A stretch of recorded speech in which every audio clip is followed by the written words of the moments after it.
नमस्कार दोस्तों, स्वागत है आप सभी का दिव्य सृजन में।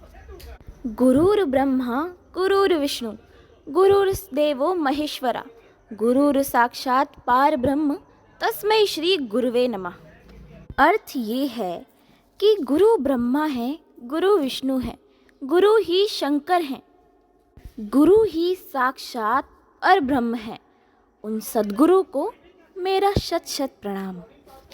तो दोस्तों, इसी के साथ हम आज की कहानी की ओर बढ़ते हैं, जिसका शीर्षक है उपमन्यु की सफलता।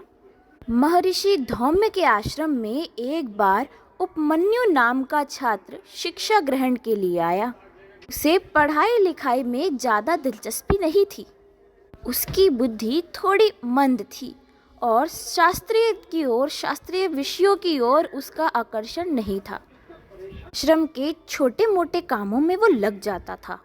खेती बाड़ी के कामों में तो कम, लेकिन गौ की सेवा में उसे ज़्यादातर आनंद आता था।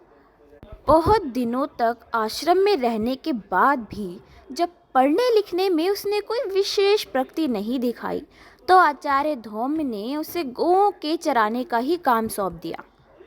वो रोज सुबह उठकर अपने नित्य कर्मों से छुटकारा पाकर गौशाला से गौओं को ले लेता और दिन भर नदी तटवर्ती वन के विभिन्न भागों में चराता रहता। गौएं ही उसका परमात्मा थीं। दिन भर छाया की तरह वो उनके पीछे लगा रहता और सूर्यास्त से कुछ पहले ही उन्हें आश्रम में वापस लाकर गौशाला में बांध देता और फिर अपने नित्य कर्मों में लग जाता।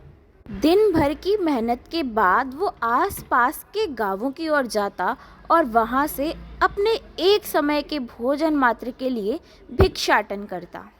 इस तरह कुछ दिन जब बीत गए और उपमन्यु का जीवन आचार्य की गौओं की सेवा का अटूट अंग बन गया, तो स्वभाववश उसका अध्ययन और शिक्षा ग्रहण की क्रिया धीरे धीरे एकदम बंद हो गई।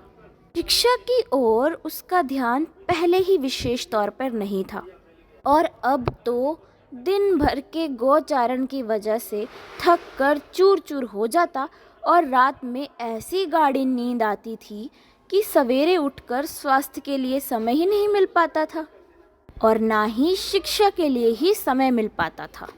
लेकिन दिन भर के शारीरिक परिश्रम के कारण उसका स्वास्थ्य दिनों दिन अच्छा होता गया और थोड़े ही दिनों बाद उसका शरीर इतना सुघड़ हो गया कि उसके आश्रम में साथ रहने वाले सहपाठियों का ही ध्यान आकृष्ट होने लगा।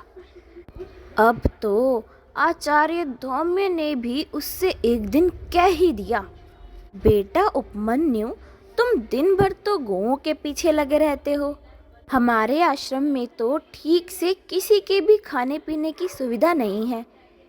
तब फिर क्या वजह है जो दिनों दिन तुम्हारा शरीर सुपुष्ट और स्थूल होता जा रहा है, यानी हष्ट पुष्ट होता जा रहा है? उपमन्यु ने उत्तर देते हुए कहा, पूजनीय गुरुदेव, मैं अपने लिए रात में ही आसपास के गांवों से भिक्षा मांग लाता हूँ। वही मेरे स्वास्थ्य और हृष्ट पुष्ट शरीर का कारण हो सकती है। अब क्या हुआ कि गुरु धौम्य ने कुछ समय चुप रहते हुए फिर बात छेड़ी, लेकिन बेटा, एक आश्रमवासी होने के नाते तुम्हारा ये आचार व्यवहार ठीक नहीं है। तुम्हें भिक्षा में जो कुछ मिलता है वो सबसे पहले मेरे सामने रख दिया करो। बेटा, तुम मेरे शिष्य हो और मेरी आज्ञा से ही तुम भिक्षा ग्रहण कर सकते हो। भाई, उपमन्यु को तो सचमुच में आश्रम की ये मर्यादा पता नहीं थी। बेचारा उपमन्यु लज्जित होकर लज्जा भरे स्वर में बोलने लगा, गुरुदेव, अब से मैं आगे से ऐसा नहीं करूँगा। उस दिन के बाद से उपमन्यु जो कुछ भी भिक्षा के लिए मांग कर लाता वो गुरु के पास लाकर रख देता। गुरु उसमें से कुछ भी उपमन्यु के लिए ना देकर चुप बैठे रह जाते। लेकिन उपमन्यु भी उदास नहीं हुआ। वो तब भी पहले जैसा ही खुश बना रहा। सारे दिन गौ सेवा का उसका अखंड व्रत नहीं टूटा। रोज शाम के समय गुरु के चरणों में अपना शीश झुकाकर और भिक्षा अर्पित कर वो परम प्रसन्न होता था। इस तरह जब कुछ दिन और बीत गए तो महर्षि धौम्य ने देखा कि उपमन्यु के शरीर का हष्ट-पुष्ट स्वभाव अब भी कम नहीं हुआ है, जबकि उसका स्वास्थ्य तो पहले से भी ज़्यादा बेहतर होता जा रहा है। अब भाई धौम्य जी से तो रहा ही नहीं गया। गुरुजी ने आखिर पूछ ही लिया, बेटा उपमन्यु, तुम रोज शाम के समय भिक्षा मांगकर जो कुछ भी लाते हो सारा का सारा मेरे सामने रख देते हो और मैं उसमें से कुछ भी तुम्हारे लिए छोड़ता ही नहीं। लेकिन मुझे एक बात समझ नहीं आती, ऐसा करने के बावजूद भी जब मैं तुम्हें देखता हूँ तो तुम तो भाई दिन प्रतिदिन और सुडौल होते जा रहे हो और स्वस्थ बनते जा रहे हो। भाई धौम्य इस तरह से बड़े ही आश्चर्य में डूबकर उपमन्यु से प्रश्न कर रहे थे और कहने लगे, इसका रहस्य मेरी समझ में नहीं आ रहा है। मैं जानना चाहता हूँ कि आजकल तुम क्या खाते पीते हो। उपमन्यु बोला, भगवन, जब मैंने देखा कि बिना खाने पीने से बड़ा कष्ट होता है तो मैं एक बार आपको देने के लिए भिक्षा मांग लाने के बाद दूसरी बार भिक्षा मांगकर खा लेता हूँ, क्योंकि आखिरकार गौ सेवा का इतना मुश्किल काम भूखे शरीर से कैसे संभव हो सकता है। अरे रे, धौम्य को उपमन्यु के इस उत्तर से बहुत धक्का लगा। वो कुछ रूठी हुई आवाज में बोले, ये तू बड़ा ही अन्याय और अनुचित काम किया करता है। तेरा ऐसा करने से हमारे आश्रम की छवि धूमिल ही नहीं पड़ रही है, बल्कि दूसरों की भिक्षा का हक भी मारा जा रहा है। बेटा, भले लोग ऐसा काम भूल कर भी नहीं करते। उपमन्यु अपनी मूर्खता पर आज भी लज्जित होकर सिर झुकाकर चुप रह गया। बेचारे ने उस दिन से दूसरी बार की भिक्षा भी बंद कर दी। वो दिन भर गौओं को चराता और शाम होते ही गुरु के चरणों में आकर शीश झुकाकर खड़ा हो जाता था। ना तो वो अंदर से दुखी था और ना ही उसके माथे पर दुख की लकीरें दिखती थी। उपमन्यु पहले जैसे ही खुश था और तो और दिन प्रतिदिन उसके शरीर की कांति और भी बढ़ती जा रही थी। भाई महर्षि ने बड़े आश्चर्य से देखा, उपमन्यु में तो कोई बदलाव ही नहीं था। वो फिर से बोले, बेटा उपमन्यु, तू अपनी भिक्षा का सारा अन्न तो रोज मुझे लाकर दे देता है और फिर दोबारा से अपने लिए मांगने भी नहीं जाता, लेकिन फिर भी मैं देख रहा हूँ कि तुम्हारे शरीर का स्वास्थ्य बढ़ता ही जा रहा है। इसका क्या रहस्य है? आजकल तेरे भोजन की क्या व्यवस्था है बेटा, ये मुझे बताना। उपमन्यु ने उत्तर देते हुए कहा, गुरुदेव, मैंने देखा कि बिना भोजन के 1-2 दिन भी गोचारण करना बड़ा कठिन है, तो मैंने गौ का दूध पीना शुरू कर दिया है। धौम्य बोले, बेटा, लेकिन हमने तो तुझे दूध पीने की आज्ञा कभी दी ही नहीं थी और ना तूने मुझसे इसकी स्वीकृति ली। बेटा, तब भला तू आश्रम की गौओं का दूध क्यों पीने लगा? ये तो ठीक नहीं है कि आश्रम की गौओं का दूध तू बिना मेरी अनुमति और जानकारी के बिना पिए। खबरदार, भविष्य में ऐसा कभी मत करना। महर्षि धौम्य की इस फटकार से उपमन्यु को दुख नहीं हुआ। हाँ, अपनी भूल पर उसे पश्चाताप जरूर हुआ। गुरु के चरणों में भक्ति भाव से अपना शीश झुकाकर वो दोबारा अपने कामों में लग गया।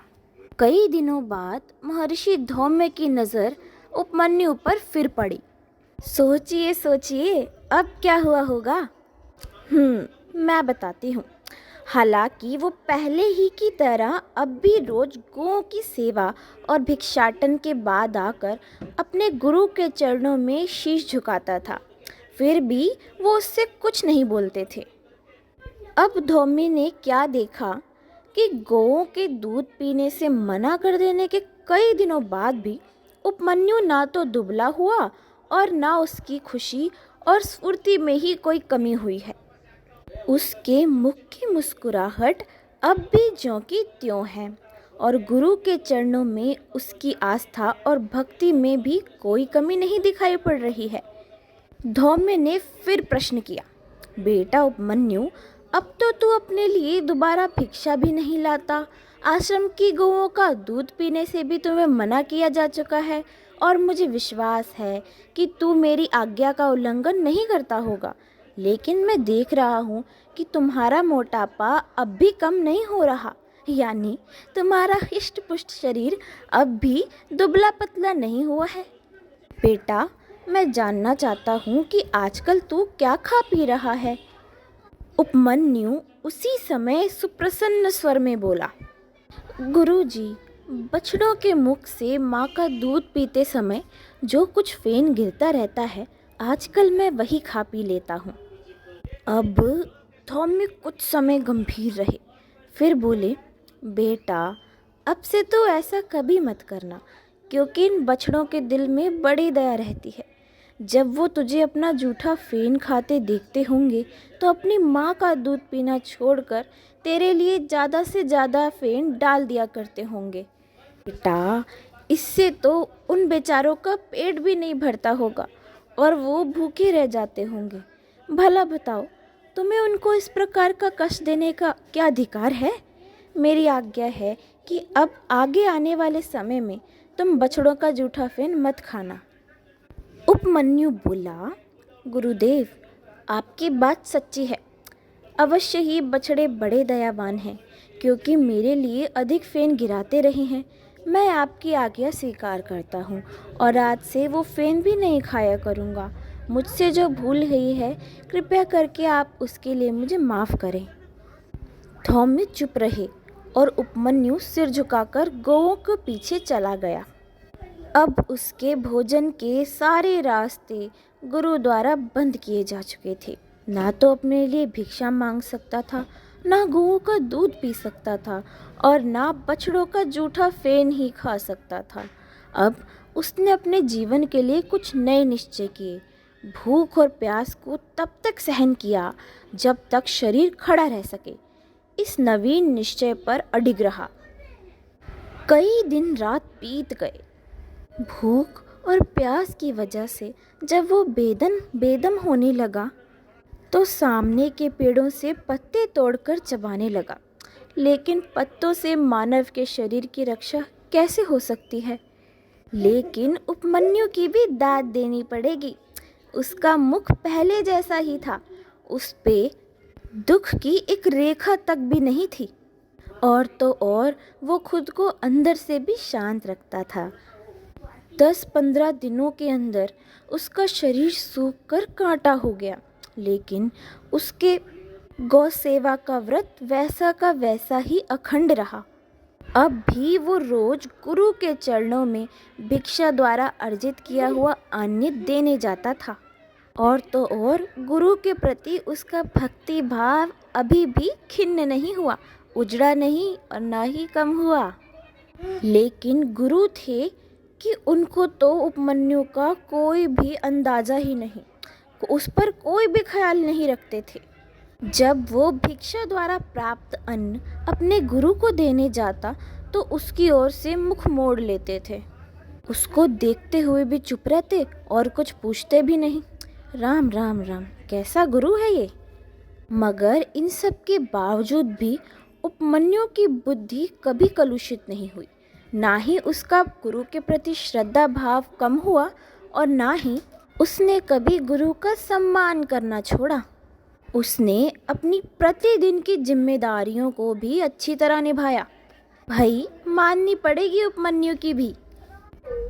जब तक शरीर में शक्ति बची रही, वो किसी भी तरह गौ की सेवा में लगा रहा। शाम होने पर गुरु के लिए भिक्षाटन भी करता रहा। अपने रोज के पूजा पाठ में भी बिल्कुल भी कमी नहीं होने दी। लेकिन इधर 1-2 दिन से उसे इन सब कामों में बहुत ही मुश्किल का सामना करना पड़ता रहा। उसका तो रोज कुछ दूर तक चलना भी मुश्किल हो गया। रोज बेचारा सूखे सूखे पत्ते खाता। इस वजह से उसकी आँखों की नज़रें भी कमज़ोर हो गई। और तो और वो धीरे धीरे एक दिन पूरा अंधा हो गया। उस दिन गऊओं को साथ लेकर वो आश्रम से जब जंगल की ओर गया तो रास्ते में बड़ी बड़ी दिक्कतें आन पड़ी। हालांकि मार्ग जाना पहचाना था और कई महीनों से गौओं और बछड़ों की गतिविधि से सुपरिचित होने के कारण वो उन्हें गौशाला से हाँक कर जंगल की ओर चल पड़ा। लेकिन मार्ग में कई बार ऊंची नीची जमीन और कंकरों पर वो गिरता पड़ता रहा। इसलिए जब संध्या हुई यानी शाम हुई और गौओं को आश्रम की ओर वापस लाने का समय आया तो वो उसके आसपास खड़ी होकर रंभाने लगी। अंधा होने की वजह से उपमन्यु को समय का ज्ञान नहीं रह गया था। और तो और कई दिनों से असहनीय भूख प्यास की वजह से वो उसकी बुद्धि ने दिमाग ने काम करना भी बंद कर दिया था। लेकिन गौओं की आवाज़ सुनकर वो किसी तरह से उठ खड़ा हुआ और लाठी लेकर उनके पीछे पीछे आश्रम की ओर वापस चला। लेकिन गौएं तो आश्रम में जल्दी जल्दी अपने बछड़ों के साथ पहुंच गई, जिसमें बेचारा उपमन्यु मार्ग के एक अंधेरे खड्डे में गिर पड़ा, जिसमें पानी तो उसके डूबने भर तक का तो नहीं था, लेकिन इतना टूटा फूटा गड्ढा था और गहरा था कि उसके अंदर से उस जैसे अशक्त और अंधे का निकलना बहुत ही मुश्किल था, लगभग असंभव ही था। उपमन्यु समझ गया कि आज तो उसके जीवन की समाप्ति ही है। लेकिन पिछले कुछ दिनों से श्रद्धा भाव से गुरु और गौओं की सेवा में अपना जीवन बिताने की वजह से उसे इस विपत्ति में भी बड़ा सुख और संतोष मिला। चुपचाप एक और सिमट कर उस भयानक अंधकार भरे गड्ढे में वो अपनी मृत्यु की सुखद प्रतीक्षा करने लगा। मानो उसे अब मृत्यु का भय ही नहीं था। ना तो वो दुखी था, ना ही बहुत सुखी था, ना ही डर में था और ना ही निडरता में। उधर उपमन्यु के बिना गौशाला में पहुंची गौओं ने इधर से उधर दौड़ना शुरू किया। हालांकि उन्हें मानव वाणी नहीं मिली थी, फिर भी अपने सेवक के संकटों का उन्हें पूरा पता था। उन्हें पता था कि हमारा जो सेवक है वो ज़रूर बहुत बड़ी मुसीबत में आ गया है। गौशाला में पहुंचकर वो तेजी से बोलने लगी, ऊंचे स्वर में रंभाने लगी, अपने छोटे छोटे और नुकीले सींगों से गौशाला की भूमि खोदने लगी, अपने अपने बछड़ों को मारने लगी, आपस में लड़ने भिड़ने लगी और कुछ ही समय के बाद अपने भयंकर उपद्रव से उन सब ने आश्रम वासियों को आतंकित कर दिया था। भाई आश्रम वासी भी डर गए, एकदम भौचक्का रह गए। महर्षि धौम्य ने जब देखा तो अपनी सीधी सादी गौओं का ये उपद्रव, ये तांडव देखकर वो तो समझ गए कि ज़रूर ही कोई बात हुई है, वरना ऐसे मेरी सीधी सादी गौएं इतना शोर नहीं मचाती। वो अपने आसन से उठकर गौओं के बीच जब पहुँचे तो सभी गौएं चुपचाप खड़ी होकर आंसू बहाने लगी। कुछ समय बाद करुणा स्वर में रंभाने लगी और जिस दिशा से प्रतिदिन उन्हें अपने संग लेकर उपमन्यु आता था, उस दिशा की ओर चलने के लिए महर्षि धौम्य को मानो इशारा करने लगी। यही समय होता था जब रोज उपमन्यु गुरु के चरणों में भिक्षान्न भेंट करता था, लेकिन आज आश्रम में उसका कोई पता नहीं था। धौम्य को ये दुर्घटना समझने में देर नहीं लगी। वो जान गए कि कई दिनों से भूखे प्यासे उपमन्यु पर या तो कोई गंभीर संकट आ गया है या फिर वो दुखी होकर हमारे आश्रम से भाग गया है। उसी समय धौम्य ने अपने प्रमुख शिष्यों को साथ लिया और जंगल में उस भाग की ओर चल पड़े जिस ओर रोज उपमन्यु गाय लेकर वापस लौटता था। कुछ ही दूर जंगल में जाने पर महर्षि ने उपमन्यु को पुकारना शुरू किया। उस समय उनकी वाणी में बड़ी बेताबी और ममता थी।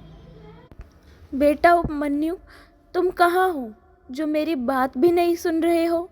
लेकिन 5 बार पुकारने के बाद गुरु धौम्य और उनके शिष्यों को पास ही के कुएं से एक क्षीण सी आवाज़ सुनाई पड़ी। उपमन्यु कह रहा था, गुरुदेव, मैं इस अंधे कुएं में गिर पड़ा हूँ, आप यहाँ आइए। धौम्य विद्युत गति से दौड़कर अपने शिष्यों के समेत उस अंधकूप के पास पहुँच गए, जिसके अंदर से उपमन्यु की वो धीमी सी आवाज़ सुनाई पड़ रही थी। उन्होंने देखा वन के अंदर चारों ओर अंधेरा है, और तो और उस अंधेरे कुएं में मानो अंधेरा ही अंधेरा ऊपर तक भरा पड़ा है। उपमन्यु की आवाज़ के सिवा उसमें ना तो कोई आवाज़ आ रही थी और ना कोई वस्तु दिखाई ही पड़ रही थी। धौम्य ने पूछा, बेटा, तुम इस अंधकूप में कैसे गिर पड़े? उपमन्यु बोला, गुरुवर, आग के पत्तों को कई दिनों तक खाते रहने की वजह से मैं अंधा हो गया था। आज वापस आते समय मैं इसमें गिर पड़ा। क्या करूं? मेरे शरीर में शक्ति भी नहीं है जो इस कुएं से बाहर निकल सकूं। मुझे तो बोलने में भी बहुत कष्ट हो रहा है, गुरुदेव। उपमन्यु की ये हालत महर्षि धौम्य से छिपी नहीं थी। उन्होंने बिना बताए ही जान लिया कि भिक्षान्न दूध और फेन को बंद कर देने की वजह से उसकी ये दुर्दशा हो गई है। वो कुछ समय तो चुप रहकर उपमन्यु की आवाज़ सुनते रहे और फिर बोले, बेटा, तू अश्विनी कुमारों की स्तुति कर, तेरी आंखें अच्छी हो जाएंगी और तेरे शरीर में शक्ति भी आ जाएगी। मैं तुम्हें पहले ही उनका मंत्र बता चुका हूँ, याद करो बेटा, याद करो। उपमन्यु को ये एहसास हुआ कि गुरु की कृपा से उसे ऐसी अवस्था में भी अश्विनी कुमारों का मंत्र अच्छी तरह याद है, क्योंकि इतने समय तक भूखे रहने और अंधे होने के कारण ना तो उसकी बुद्धि काम कर रही थी और ना ही उसकी वाणी काम कर रही थी। वो उन्हीं मंत्रों के उच्चारण से अश्विनी कुमारों की आराधना करने लगा। इधर अंधेरे गड्ढे में बाहर खड़े धौम्य और उनके शिष्य भी उपमन्यु के लिए अश्विनी कुमारों की स्तुति करते हुए उसे एकाकी छोड़कर अपने आश्रम की ओर वापस चले आए। और ये क्या, उपमन्यु की आराधना सफल हुई। उसके अमोघ मंत्रों से सुप्रसन्न होकर दोनों अश्विनी कुमार अपनी अलौकिक आभा से जंगल का सारा अंधकार दूर करते हुए जिस क्षण अंधकूप के भीतर आए, उसी समय दिव्य प्रकाश से जगमगाने लगा। अंधे उपमन्यु की आंखें भी चकमका उठी। वो उठकर उनकी दोबारा स्तुति करने लगा। अश्विनी कुमार बोले, उपमन्यु, हम तुम्हारी स्तुति और आराधना से परम प्रसन्न हैं। अपनी अटूट गुरु भक्ति, गौ सेवा और सत्यपरायणता से तुमने मेरी प्रीति प्राप्त कर ली है। हम तुम्हारे जैसे सच्चे मन के युवक की साधना पर खुश हुए और एक मिठाई भी ले आए हैं हम तुम्हारे लिए, जिसे खा लेने के बाद तुम्हारे सारे रोग और दोष हट जाएंगे, एकदम कोहरे की तरह। जैसे सूरज निकल आने पर कोहरा दूर हो जाता है, वैसे ही इस मिठाई को खाने पर तुम्हारे सारे कष्ट दूर हो जाएंगे। तुम इसे अभी खा लो, क्योंकि मैं देख रहा हूँ कि कई दिनों से तुम बिना खाए पिए जी रहे हो। तुम्हारा शरीर भी टूट सा गया है। उपमन्यु अभी अपने गुरु के बारे में ही सोच रहा था और अश्विनी कुमारों से कहने लगा, लेकिन गुरु की आज्ञा के बिना मैं ये मिष्ठान नहीं खा सकता। पहले अपने आचार्य के चरणों में अर्पित किए बिना इस पिष्टक को खा लूँ तो मुझे तो घोर पाप लगेगा। नहीं, मैं नहीं खाऊंगा। दोनों अश्विनी कुमार बोले, अरे वत्स, तुम्हारे गुरु को इस मिष्ठान की ज़रूरत नहीं है, क्योंकि ना तो वो तुम्हारी तरह कई दिनों से भूखे प्यासे हैं और ना अंधे होकर इस अंधेरे गड्ढे में गिरे हैं। और दूसरी बात ये भी कि हम लोग उन्हें भी एक बार ये मिठाई दे चुके हैं और उन्होंने तो अपने गुरु को दिए बिना ही ये मिठाई खा ली थी। गुरुजन जैसा करते हैं वैसा करने में कोई दोष नहीं है। और तुम कौन सा चोरी चोरी खा रहे हो? मेरी आज्ञा से ही तो तुम इसे खाओगे, इसलिए देर ना करते हुए इसे खा लो, इसी में तुम्हारा लाभ है। इसे खाते ही तुम्हारी आंखें ठीक हो जाएंगी और तुम्हारे अंदर इतनी शक्ति आ जाएगी कि तुम अकेले ही अंधेरे गड्ढे में से बाहर निकल लाओगे। उपमन्यु फिर बोला, लेकिन देव, मेरी दृष्टता क्षमा करें, मैं तो अपने गुरु के चरणों में अर्पित किए बिना ये मिठाई नहीं खाऊंगा। उपमन्यु की इस गुरु भक्ति ने अश्विनी कुमारों को और भी ज़्यादा खुश कर दिया। वो बोले, उपमन्यु, हम लोग तुम्हारी गुरु भक्ति से बहुत खुश हुए। तुम्हारे गुरु के दांत मेरी औषधियों के प्रभाव से लोहे के समान हो गए हैं और तुम्हारे दांत सोने के जैसे होंगे। तुम्हारी आंखें फिर से ज्योति प्राप्त करें और तुम्हारा शरीर दोबारा से शक्ति, सुंदरता, सुपुष्टि के साथ उत्तम विद्या का वासी हो जाए। ये कहते ही अश्विनी कुमारों ने उपमन्यु को स्पर्श किया। बस फिर क्या देर करनी इसमें। एक दूसरे को ऐसा इशारा करते ही उपमन्यु की तरफ हाथ बढ़ाकर उन्होंने उपमन्यु में ऊर्जा का संचार कर दिया।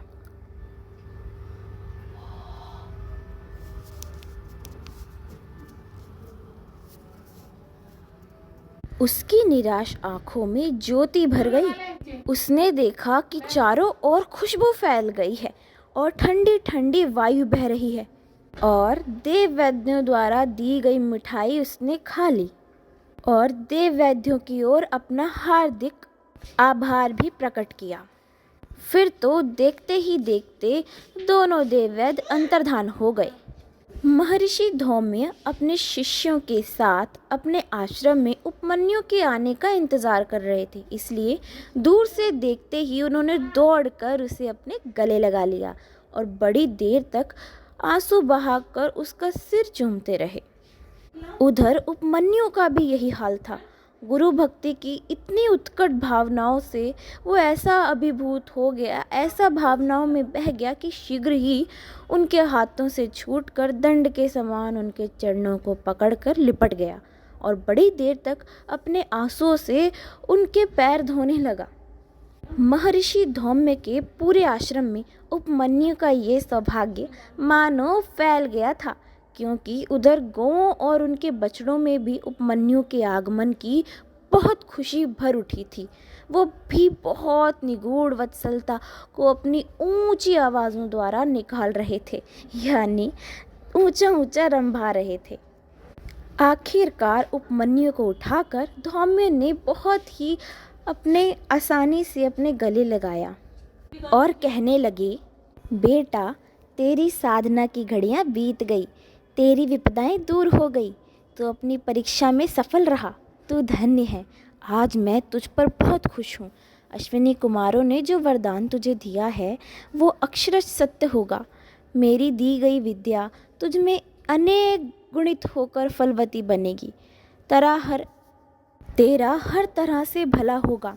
सारे वेद शास्त्र और लौकिक और व्यवहारिक ज्ञान विज्ञान तेरे लिए हस्तामलकवत होंगे।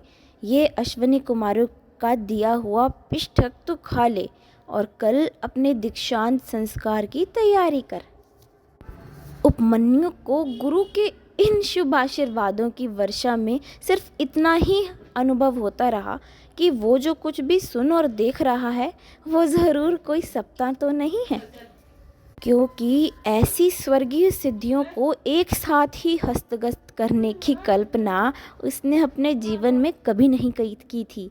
वो चुपचाप अमृत के समान शीतल सुखदायी गुरु के चरणों को धूल को अपने मस्तक में लगाकर भ्रम दूर करता रहा। दूसरे दिन सुबह सुबह उपमन्यु का दीक्षांत संस्कार संपन्न कर गदगद वाणी और प्रसन्नता प्रीति से बोझे लाखों से अपने शिष्यों समेत आचार्य धौम्य ने अपने प्यारे शिष्य उपमन्यु को अपने पिता के आश्रम में वापस जाने की जब विदाई दी तो प्रखर प्रतिभा, तेज बुद्धि और तेजस्विनी विद्या की चमक से देवोपम सर्वांग सुंदर उपमन्यु की छटा देखने ही योग्य थी। अपार गुरु भक्ति और कृतज्ञता के भारी बोझों को संभालने की मानो उसमें शक्ति भी नहीं रह गई थी।